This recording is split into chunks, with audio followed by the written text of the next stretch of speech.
وہ اسٹاپ پر اتر جاتا ہے. اب لڑکی تھوڑا آگے ہوتی ہے, باقی سواریاں آتی ہیں تو لڑکی آگے ہوتے ہوتے وہ بھی کارنر پہ چلاتی ہیں, اور اسی دوران یہ ہوتا ہے کہ ایک بھاری بھرکم جو بزرگ عورت ہیں وہ وین میں سوار ہوتی ہیں, اور وہ آ کے لڑکی کے پاس خالی جگہ دیکھ کر وہاں پر بیٹھتی ہیں. بزرگ عورت کے بھاری ان کے وجود کی وجہ سے جب وہ بیٹھتی ہیں تو لڑکی کچھ بھیگ جاتی ہے, اور اس دوران وہ لڑکی مزید آگے ہونے کی کوشش کرتی ہے, اور اسی دوران اس کو تکلیف ہوتی ہے, لیکن وہ کوئی اظہار نہیں کرتی. لڑکا اس لڑکی کی اس بات سے متاثر ہوتا ہے کہ اس نے بزرگ عورت کو کچھ کہا نہیں ہے, بلکہ وہ لڑکے کو دیکھ کر مسکراتی ہے. اب دوستوں لڑکا بھی اس کو دیکھ کر مسکرانے لگ جاتا ہے. اب اس ایک مسکراہٹ کے اندر دوستوں بہت سی منزلیں طے ہو جاتی ہیں. یوں سمجھ لیجئے کہ جیسے لفٹ کا بٹن دبا کر بہت سی منزلیں طے کر لی جاتی ہیں, تو بس ایک یہ مسکراہٹ بہت سی منزلیں طے کر دیتی ہے. وہ اب کی دفعہ جب وہ ایک دوسرے کو دیکھتے ہیں تو کافی بے تکلف نگاہوں سے دیکھتے ہیں. لڑکا اس کا بغور جائزہ لیتا ہے تو وہ دیکھتا ہے کہ اس کی آنکھیں بہت حسین ہیں, سیاہ آنکھیں جھیل کی مانند محسوس ہوتی ہیں, اور اس لڑکے کو لگتا ہے کہ بس وہ اب اس کے اندر مکمل طور پر ڈوبا جا رہا ہے. بہت سی باتیں اس سفر کے دوران وہ ایک دوسرے سے کہہ ڈالتے ہیں. بہت سے سپنے اور بہت سے سفر وہ اس سفر کے دوران طے کر جاتے ہیں کہ اچانک سے ہی انہیں وقت کا احساس نہیں رہتا کہ اچانک سے ہی کنڈکٹر بولتا ہے کہ گورنمنٹ کالج کی سواریاں آ جائیں, گورنمنٹ کالج آنے والا ہے. لڑکا اپنے کتابوں کو سنبھالتا ہے, اور جو ہی لڑکا اٹھتا ہے تو وہ لڑکی کو ایک نظر دیکھتا ہے تو وہ دیکھتا ہے کہ لڑکی ایک اس کے چہرے پر پریشانی نظر آتی ہے. لڑکا اداسی کے ساتھ اٹھتا ہے, لڑکی کو ایک نگاہ دیکھتا ہے, اور آخرکار وہ وین سے اسٹاپ پر اتر جاتا ہے. لڑکا اترنے کے بعد ایک نظر وین میں کی ڈالتا ہے تو وہ دیکھتا ہے کہ لڑکی بہت حسرت سے ابھی بھی اس کو دیکھ رہی ہوتی ہے, اور پھر وین آگے بڑھ جاتی ہے, اور پھر وہ لڑکا دیکھتا ہے, وہ اس وین کو دیکھتا رہتا ہے, اور پھر وہ دیکھتا ہے کہ وہ وین بہت ساری وینس میں گم ہو جاتی ہے. وہ اسی وین کو ڈھونڈنے کی کوشش کرتا ہے, لیکن وہ دیکھتا ہے کہ وہ ان سب وینس میں گم ہو گئی ہے. تو دوستوں غضنفر ناطق کی یہ کہانی یہاں پر ختم ہوتی ہے, جبکہ اس کہانی کو جو میں سمجھا وہ کرشن چندر صاحب کی جب میں نے کہانی پڑھی تو پھر میں اس کے تھیم کو میں نے پایا. کرشن چندر صاحب نے سیم کہانی لکھی ہے, البتہ اس کا پلاٹ اس کا نام ہے جیلم میں ناؤ. تو جس وقت وہ لڑکا, کہانی تقریباً سیم ہے, لیکن جس وقت وہ لڑکا ناؤ سے اتر جاتا ہے اور اپنے گھر کی طرف, اپنے گاؤں کی طرف جا رہا ہوتا ہے, تو وہ دیکھتا ہے کہ وہ ایک پگ ڈنڈی پہ ہے, جو کھیتوں کے درمیان راستہ ہوتا ہے پگ ڈنڈی پر ہے, اور اس کے بعد پھر وہ آسمان پہ دیکھتا ہے کہ وہاں پر تارے ہیں, بہت سے تارے ہیں, ان کا بھی ایک راستہ بنا ہوا ہے. تو وہ اپنے آپ سے سوال کرتا ہے کہ یہ راستہ کہاں جاتا ہے. کرشن چندر صاحب یہاں پر اینڈ کرتے ہیں. کہانی سیم ہے, البتہ میں حضرت کی اجازت سے اس کو ڈیفائن کرنے کے لیے اپنا ایک اینڈ کرنا چاہوں گا. تو دوستوں اگر میں اس کہانی کا اینڈ کروں گا تو میں کچھ یوں کرتا کہ وہ آسمان کی طرف دیکھتا ہے, اور وہاں وہ ایک سورج کو دیکھتا ہے کہ جو کہ اپنی تقدیر کی راہوں پہ چل رہا ہوتا ہے. اب دوستوں غضنفر ناطق صاحب یہاں موجود ہیں, ہم ان کی اس سٹوری کے بارے میں, ان کے تھیم کے بارے میں ان سے بات کرنا چاہیں گے, لیکن اس سے پہلے میں نے فراز صاحب کا ذکر کیا تھا کہ انہوں نے بھی اسی طرح کی ایک پوئم لکھی ہے, اسی موضوع پر, اسی تھیم کے اوپر. تو میں وہ الفاظ سنانا چاہوں گا جی پہلے. تو فراز صاحب کہتے ہیں کہ عجب جنون مسافت میں گھر سے نکلا تھا, خبر تھی کیا کہ سورج کہاں سے نکلا تھا, یہ کون پھر سے انہی راستوں پہ چھوڑ گیا, ابھی ابھی تو عذاب سفر سے نکلا تھا, میں رات ٹوٹ کے رویا تو چین سے سویا, یہ دل کا زہر میری اشک تر سے نکلا تھا, وہ قیس جسے مجنوں پکارتے تھے فراز, تیری طرح کوئی دیوانہ گھر سے نکلا تھا. تو دوستوں میں سمجھتا ہوں کہ ایک پرانی کہانی یعنی جس دور میں اس دور میں لکھی گئی ہے, لیکن آج کل تو اس سے زیادہ ریلیونٹ ہے یہ والا ٹاپک. اور آج کل کے دور میں ہم دیکھتے ہیں کہ بہت سے لوگوں کے ساتھ یہ معاملہ پیش آتا ہے کہ وہ نفسیاتی طور پر انوالو ہو جاتے ہیں. تو میں حضرت سے یہ سوال کرنا چاہوں گا کہ آخر ایسا اگر کوئی فیلنگ آتی ہے کسی کو ایون کہ شادی شدہ لوگ اس وقت انوالو ہیں کیونکہ سہولت کا دور ہے تو وہ بھی ہو جاتے ہیں. تو ان کے لیے آپ اپنی اس کہانی کے تناظر میں کیا کہنا چاہیں گے کہ آخر ان کو اس کے لیے کیا سوچ اختیار کرنی چاہیے؟ اس کو شروع ہونے سے پہلے اس معاملے سے، یا اگر شروع ہو بھی جائے، کوئی انوالو ہو جائے تو اس کو پھر اس کے بعد کون سا علم ہے کہ جو ہمیں رہنمائی کر سکتا ہے؟ اچھا، میرے خیال سے بعض دفعہ کسی موضوع پہ بات کرنا اس کو الجھا دیتا ہے، وضاحت مبہم کر دیتی ہے چیزوں کو.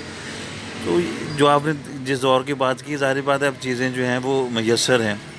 جیسے پہلے گھروں میں PTCL ہوتا تھا، اب موبائل فون ہے، پھر موبائل فون میں آگے کئی فیچرز آ گئے جس میں واٹس ایپ ہے، ویڈیو کال دیگر ذرائع سے بھی ہو جاتی ہے. تو یہ چیزیں اب دستیاب ہو گئی ہیں.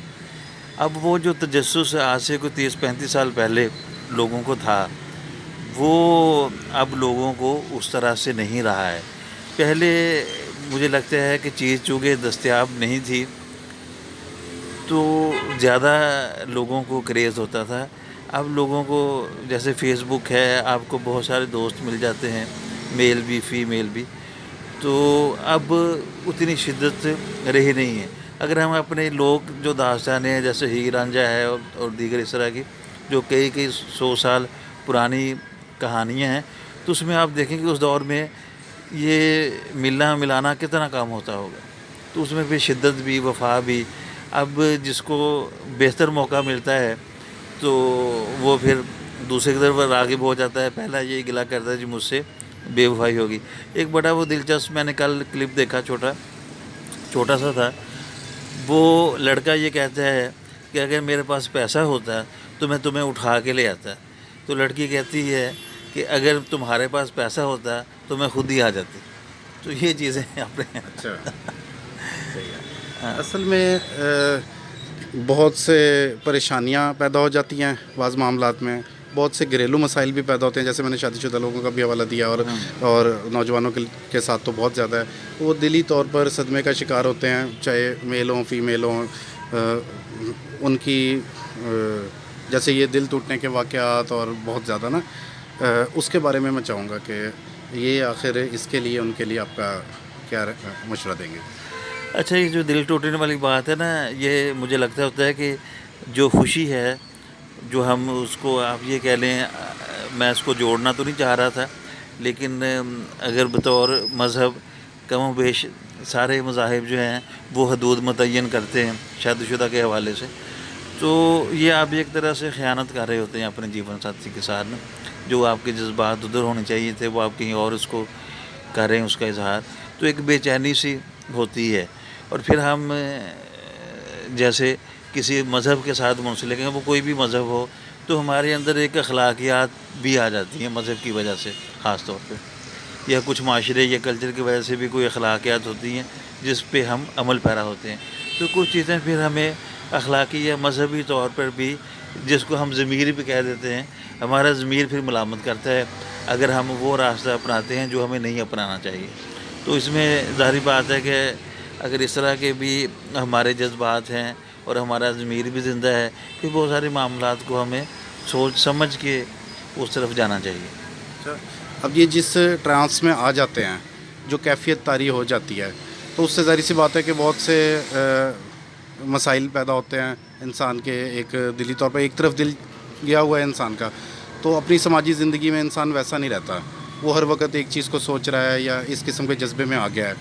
تو میرے اس کے بارے میں آپ کیا کہیں گے کہ اس کو اپنے کن حالات زندگی کے بارے میں زیادہ اس کو فکر مند ہونا چاہیے؟ اچھا، اس میں تو دیکھیں کچھ چیزیں تو یہ بھی مجھے لگتا ہے کہ ہر مذہبی مانتا ہوگا اس بات کو. کچھ چیزیں اختیاری ہیں، کچھ غیر اختیاری ہیں. اگر تو جہاں جہاں بندے کا اختیار ہے، ساری بات ہے. اب لوگ کہتے ہیں جی باغبانی کریں، سیر کریں، کچھ اور چیزیں جس میں آپ ایکٹیو ہو جائیں، کوئی کھیل کود میں اگر نوجوان سن رہے ہیں ہمیں تو اس میں وہ منہمک ہو جائیں، اس میں وہ اپنا وقت دیں. تو بہت ساری چیزوں سے جس کی طرف ہم نے اشارہ کیا ہے تو اس سے بچا جا سکتا ہے. اپنے آپ کو کہیں مصروف کر لینا.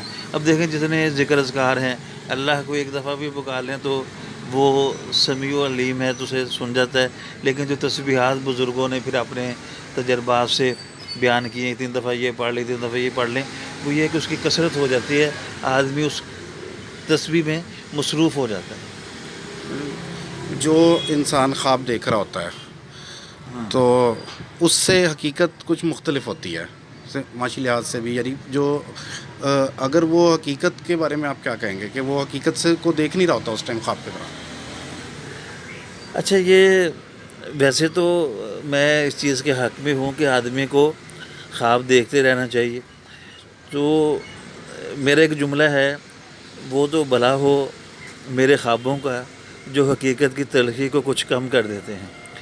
تو جو آپ کا خیال ہے نا، وہ آپ کو کہیں مسرور بھی کرتا ہے، اچھے دنوں کے آنے کی جو امید ہوتی ہے، آدمی یہ سوچتا ہے کہ اس طرح ہو جائے گا، اس طرح ہو جائے گا۔ تو ہسپتالوں کی وارڈوں میں آپ دیکھیں کہ لوگ مرنا نہیں چاہتے، جینا چاہتے ہیں، انہیں کوئی نہ کوئی امید ہوتی ہے کہ ہم جی کے یہ کر لیں گے۔ حالانکہ بعض آپ دیکھیں گے کہ بڑے وہ سینئر سدھا ہوتے ہیں لوگ، ان کو بھی جینے کی آرزو ہوتی ہے کہ ہم ابھی نہ مریں، ابھی نہ جائیں دنیا سے۔ تو میرا خیال ہے کہ ہمیں اس پہ تو شاید نہیں بات کرنی چاہیے کہ خواب کو چھوڑ کے ہم اگر حقیقت میں آ جائیں۔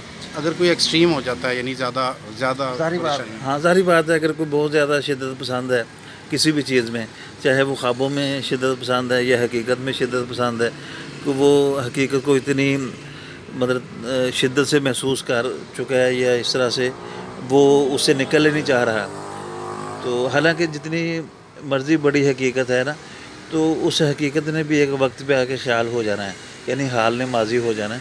تو یہ اپنی جگہ پہ یہ بھی ایک بات ہے، اس کو بھی ہمیں تسلیم کرنا چاہیے کہ جس حقیقت یا حقیقت کی تلخی سے ہم گھبراتے، پچھتاتے ہیں اور پریشان ہوتے ہیں، وہ بھی ایک عارضی چیز ہے۔ اگر خواب عارضی ہے تو تعبیر بھی عارضی ہے اور حقیقت بھی عارضی ہے۔ دوستوں، ہم نے غضنفر ناطق صاحب کی کہانی سنی، اور جس کے اندر انہوں نے ایک واقعے کا، ایک جذبے کا، فیلنگ کا کو ڈسکرائب کیا ہے، اور اس کے بعد پھر اس کا انجام بھی ہمیں دکھایا۔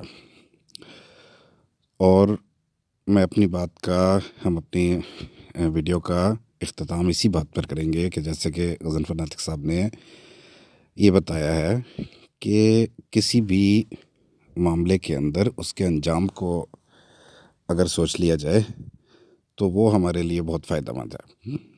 تو اس کے ساتھ ہی دوستوں اجازت دیجیے، اللہ نگہبان۔